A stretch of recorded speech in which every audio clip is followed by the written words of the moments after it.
예. 제가 이번 시간에 강의할 주제는 앞에서 말씀드린 것처럼 ICU에서 외과 의사의 역할에 대해서 말씀드리도록 하겠습니다. 실제 서지컬 크리티컬 케어를 담당하는 의사로서 제가 실제 어떤 일들을 하고 있는지 보여드릴 수 있는 시간이 될 거라 생각합니다. 먼저 서지컬 크리티컬 케어가 무엇인지, 그리고 두 번째로는 서지컬 인텐시비스트로서 외과 의사의 역할이 무엇인지, 그다음에 마지막으로는 이런 ICU 케어에서 가장 중요한 것이 저희 언급한 것처럼 다각지적인 팀의 접근입니다. 이 팀의 리더로서 외과 의사의 역할이 어떤 것인지 말씀드리도록 하겠습니다.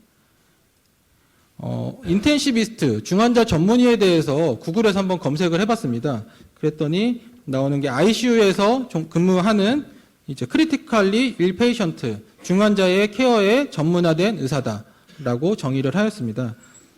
실제 크리티컬 케어가 이렇게 시작됐던 역사를 보면은 제2차 세계대전과 1950년대에 미국과 유럽 등지에서 이제 소아마비가 창궐을 하게 되고 환자가 숨을 못 쉬는 상황들이 생기다 보니까 이제 벤틸레이터에 대한 발달들이 시작이 되었고 ICU가 많이 발전하기 시작을 하였습니다. 이때 당시에 ICU의 모습들인데요. 지금과는 좀 많이 다르긴 하지만 이렇게 음압통에 들어가가지고 벤틸레이터를 하는 모습들이고 이런 시작을 통해서 ICU가 발전을 하기 시작을 하였습니다. 1970년에 미국에서 처음 미국 중환자의학회가 창설이 되었고 우리나라에서는 대한구급의학회라는 이름으로 1980년도에 처음 창설이 되었습니다. 그 이후에 지속적인 발전을 하였고 우리나라에서는 2009년도에 이제 중환자의학 세부 전문의로 인정을 받고 세부 전문의가 배출이 되기 시작하였습니다. 지금 이제 10년이 지난 2019년 작년 현재는 1,500명 정도의 이제 중환자 세부 전문의가 있고 이 중에서 외과는 88명, 5% 정도에 해당이 되는데 사실 외과 의사의 빈도가 좀 적은 편이긴 하지만 지금 이만큼 다양한 과들에서 중환자실 세부 전문의로 근무를 하고 있습니다. 여러분들이 이제 외과계 중환자실 하면은 어떤 생각들이 나시나요? 다른 중환자실처럼 이제 인투베이션이 돼 있고 침대에 누워 있고 에크모라든지 CRRT 같은 다양한 기계들이 달려 있고 그런 다른 중환자실 외에도 이제 외상 환자들 이렇게 이급하게 와서 리서테이션을 하고 치료를 하고 이제 수술한 환자들의 이런 모습들 이런 것들이 외과계 중환자실의 특성이라고 할 수 있겠습니다. 서지컬 크리티컬 케어에 대해서 어떻게 정의했는지 미국 외과학회 홈페이지를 찾아보니까 급성의 이제 생명이 위급한 서지컬 컨디션에 있는 환자들의 케어에 관련된 외과의 한 전문 분야다라고 정의를 하였고 이런 크리티컬한 환자들의 서포티브 케어를 위해서 비수술적인 치료와 지식이 필요하고 또한 이런 환자의 서지컬 릴리스, 외과적인 질환 상태와 그 다음에 수술적인 프로시저에 대해서 충분한 이해가 필요로 하다라고 정의를 하였습니다. 저희가 작년에 학회 차원에서 42개 상급 종합병원에서 이제 외과계 중환자실이 어떻게 운영이 되고 있는지 설문조사를 시행을 했었습니다. 이제 42개 종합병원 다 이제 외과계 중환자실이 있긴 하였지만 이 중에서 한 60% 정도에서 이제 외과계 중환자실의 전담 전문의가 있었고 아직 40% 정도의 병원에서는 중환자실 전담 전문의가 없이 외과 전공이라든지 다른 스태프들에 의해서 운영이 되는 현실이었습니다. 이렇게 26개의 병원에서 어떤 과목의 선생님들이 전담 전문의로 근무하시는지 알아봤더니 이제 외과가 한 57% 정도로 가장 많은 빈도를 차지하였고 그 외에도 이제 마취통증의학과나 흉부외과, 내과 선생님들이 근무를 하고 계셨습니다. 이 중 외과 의사들이 역시 가장 많이 있긴 했지만 아직 그 수들은 좀 부족하지 않나라고 생각을 하고 있었습니다.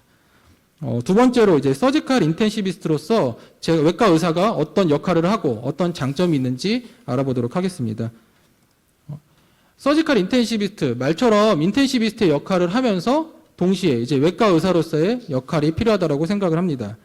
인텐시비스트로서의 역할을 보면은 환자가 안 좋아서 내려왔을 때 이제 매니지먼트를 하고 리서테이션을 하는 크리티컬 케어가 주된 역할이 되겠고 이와 관련돼서 이제 배드사이드 프로시저 라인을 잡는다든지 트라키오스토미를 한다든지 다양한 배드사이드 프로시저를 할 수 있겠고 ICU의 입퇴실의 관리에도 일을 할 수 있고 ICU 내에서 이제 sepsis 가이드라인이나 뉴트리션 프로토콜과 같은 여러 중환자 치료에 관련된 프로토콜의 개발에도 힘을 쓰고 최근에 이제 많이 이슈화되고 있는 연명의료 중단과 같은 이제 엔드 오브 라이프 케어에서도 중요한 역할들을 담당하고 있다고 할 수 있겠습니다. 이 서지컬 크리티컬 케어는 다른 크리티컬 케어 내과계라든지 심장계, 신경과 이런 다른 크리티컬 케어와는 달리 이제 수술에 대한 부분들이 있습니다. 그래서 수술 후에 케어하는 부분들이 중요하고 이제 트라우마 역시 이제 저희 부분의 중요한 한 부분을 차지하고 있고 최근에 이식 수술이 발달을 하면서 이식과 관련해서도 중요한 부분들을 차지하고 있다고 할 수 있겠습니다. 먼저 수술 후의 모니터링에 대한 부분들을 보시면은 최근에 이제 고령화가 진행이 되면서 나이가 많은 환자분들이 이제 다양한 외과 수술을 받고 계십니다.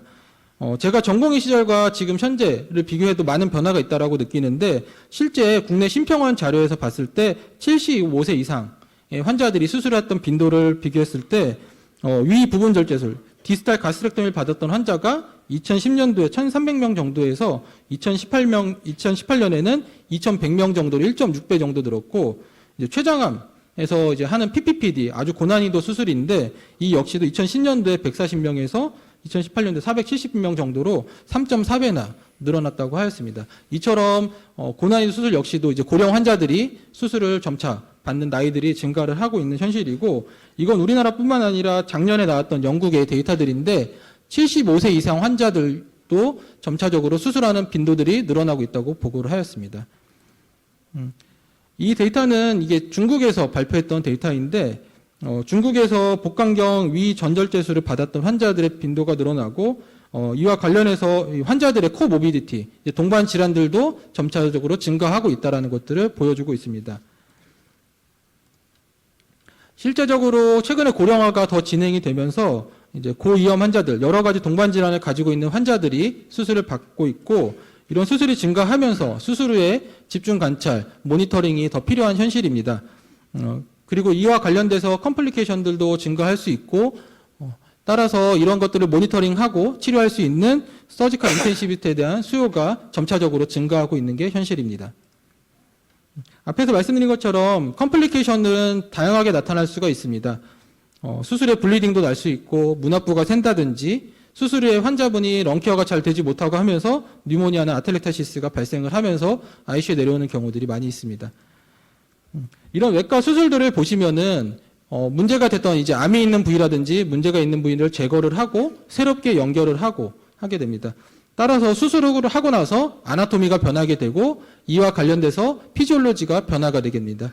따라서 이런 수술 후에 나타날 수 있는 이런 변화들에 대한 이해가 필요로 하게 됩니다. 제가 간단하게 제가 봤던 환자 한 분에 대해서 이렇게 케이스를 통해서 예를 들면서 보도록 하겠습니다. 67세 남자였고 2012년도에 렉탈 캔서로 한 차례 수술을 받았고 2016년도에는 피스출라 때문에 한 차례 더 추가 수술을 받았던 병력이 있었습니다.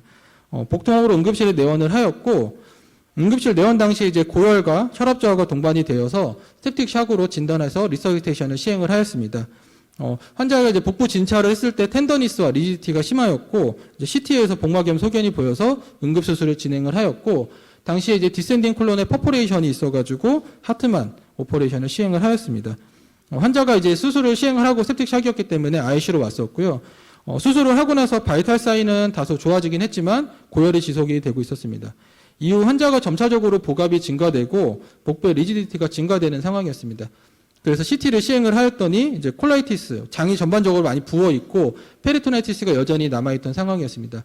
뭐 다른 리키지가 있다든지 그런 것들이 의심되는 상황들은 아니었고 전체적으로 복압이 증가하는 상황이어서 점차적으로 환자가 바소프레스 요구량도 증가를 하고 산소 요구량도 증가를 하는 상황이었습니다.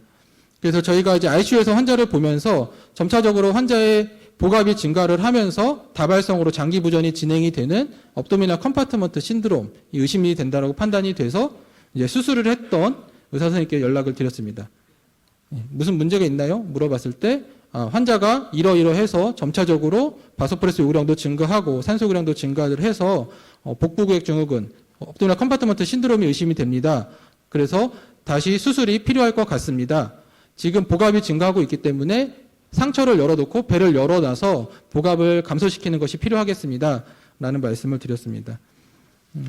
이제 환자가 조금 그림이 잔인해 보일 수 있는데 실제 저희가 이제 환자들이 안 좋을 때 이제 베드사이드 환자가 안 좋기 때문에 수술실에 가서 하는 것보다는 베드사이드에서 시행을 하는 게 좋을 거라고 판단을 해서 환자의 상처를 열어놓는 이제 수술을 진행을 했습니다. 이렇게 오픈 업도면을 진행을 하였고 이후에 환자는 점차적으로 이제 복압이 점차 빠지게 되니까는 승합제 요구량과 산소 요구량들이 점차 감소하고 바이탈 사인도 점차 안정이 되기 시작을 했습니다. 그 이후에 바울의 이제 붓기라든지 이런 것들도 빠지고 점차 안정이 되면서 회복을 위해서 다시 수술장에 들어가서 재수술을 시행을 하였습니다. 근데 이제 ICU 케어를 계속 지속을 하고 있었는데 환자가 다시 이제 고열이 나면서 엑스레이에서 점차 뉴모니아가 악화되는 소견을 보여가지고 이제 브론코스코프를 시행을 해야 되겠다고 판단을 하였습니다. 실제 제가 이제 브론코스코프를 시행을 하고 있는 모습이고요. 그래서 검체 들어왔고 치료를 했었습니다. 이후에 환자 치료 기간이 길어지겠다고 판단이 돼서 이제 트라키오스토미를 시행을 하였습니다. 베드사이드에서 직접 시행을 하는 모습들이고 앞에 결과들도 그렇지만 이제 외과 의사는 이런 베드사이드 프로시저에 수술에 대한 경험이 있다 보니까 좀 더 익숙하게 하고 자신 있게 할 수 있다는 장점이 있습니다.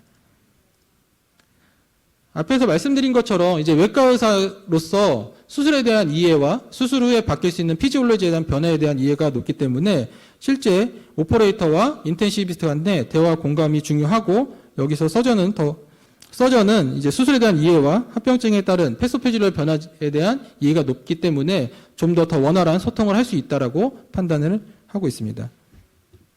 또한 서지컬 인텐시비스트로서 베드사이드 오퍼레이션이나 프로시저 등을 좀 더 자신 있게 할 수 있고 환자가 이급한 상황에서는 더욱더 적극적으로 할 수 있다고 생각합니다.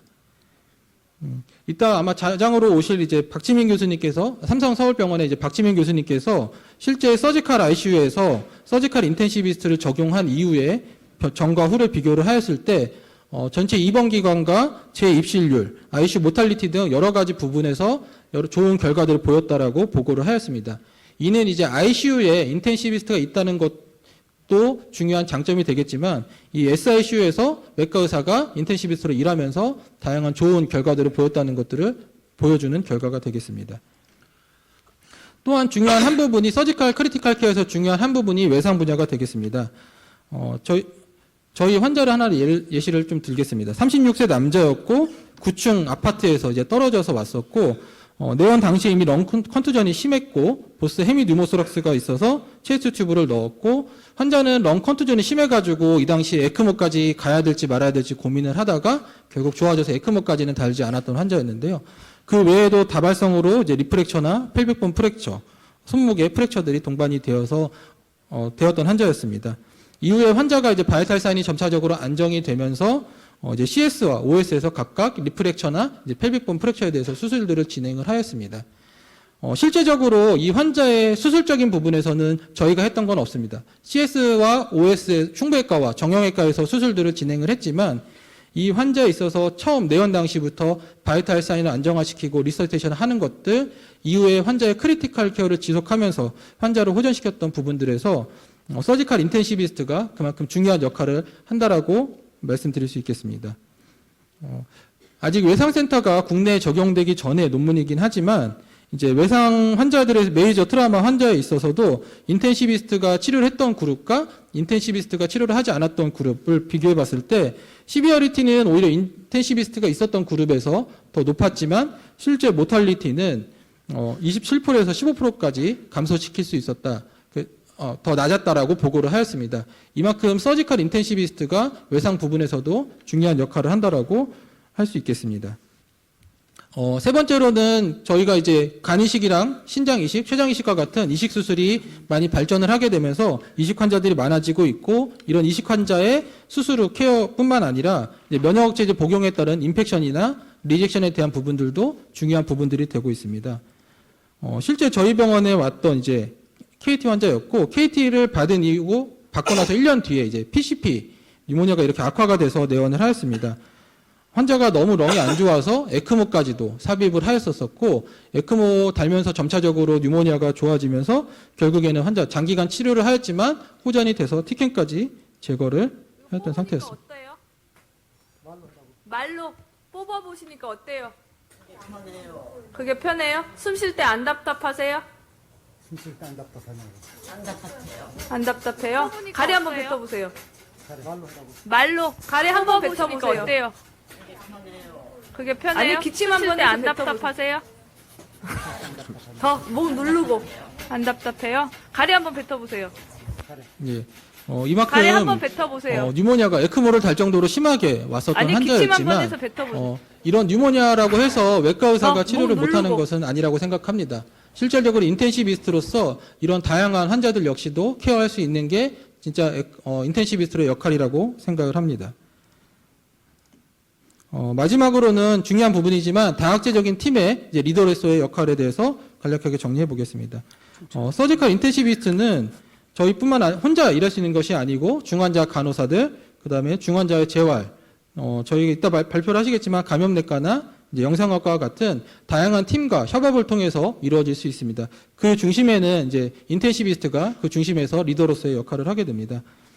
실제 저희가 회진을 돌면서 이제 간호사 선생님들과 다양한 의사소통을 하게 됩니다. 실제 의사가 이제 환자에 대한 판단을 내리지만 24시간 환자 옆에서 붙어서 보는 저희 중환자 간호사 선생님들 통해서 많은 정보들을 얻을 수 있고 이런 정보들을 통해서 환자의 치료의 부분들을 결정을 할 수 있습니다. 이뿐만 아니라 이제 중환자실 치료에 있어서 중요한 부분들을 저희가 다양한 치료 프로토콜에 대해서 이런 다양한 PIU 활동들을 하였습니다. 저희 SICU에서 실제 이런 선망 중재나 클랩시 예방과 같은 다양한 PIU 활동들을 하였고 이런 활동들을 진행하는 것은 의사 혼자 할 수 있는 일들은 아닙니다. 실제 옆에서 같이 적용을 해주는 저희 중환자 간호팀과 함께 이룩할 수 있었던 결과라고 생각을 합니다. 중환자 재활 역시도 중요한 부분 중에 하나로 되고 있습니다. 실제 중환자에게 재활을 해주는 게 여러 가지 아웃컴을 향상시킬 수 있는 좋은 부분이라고 하지만 실제 이것을 적용하기는 어렵습니다. 저희가 이제 이따 뒤에 강의에서 아마 더 자세히 나올 텐데 재활의학과, 그 다음에 중환자 전문의, 그 다음에 간호사, 물리치료사 등 다양한 의료진들이 모여가지고 회의를 하였고 실제 적용을 하고 있습니다. 이런 다양한 팀들이 모여가지고 조기 재활 프로그램을 저희가 만들었었고 실제 이 프로그램을 지금 현재 중환자들에게 적용을 하고 있습니다. 그 외에도 저희가 이제 감염내과와 영상학과 선생님들과 해서 주 2회 컨퍼런스를 시행을 하고 있습니다. 실제적으로 컨설트만 내고 하는 것보다 저희가 인텐시비스트가 환자에 대한 정보를 주고 이와 관련해서 항생제에 대한 사용들을 서로 디스커션을 하는 것들이 오히려 환자에게 더 좋은 결과를 줄 수 있고 이런 영상의학과의 컨퍼런스를 통해서도 저희가 좋은 정보들을 얻을 수 있습니다. 이거는 제가 이제 작년에 미국에 잠깐 연수를 갔었었는데 미국 중환자의학회 전 회장님이셨던 닥터 쿠퍼 스미스가 있던 병원에 갔었습니다.